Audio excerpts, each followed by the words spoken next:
what you can see now are the various checklists. I've got one for my regular trailer maintenance, and that's got the daily, weekly, monthly items listed out.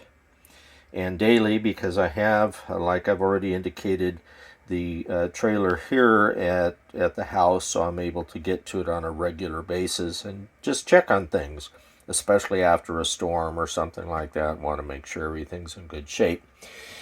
And then we've got our checklist here. This is the leaving home checklist. It's about a page and a third long. And then we've got our arrival at destination checklist, so we can go through all of those things so that we can enjoy our stay as much as possible. And then we've got a dump station instruction checklist, springtime dewinterizing checklist that I use that came from Airstream Life.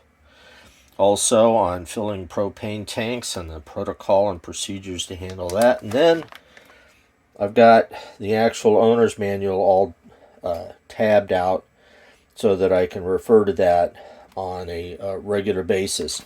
So really the checklists are really important to be using. I know it seems boring and it's like, hey, hook it up and go, but you'll be a lot safer and a lot happier if you use a checklist on all of these various protocols and make sure you haven't missed anything.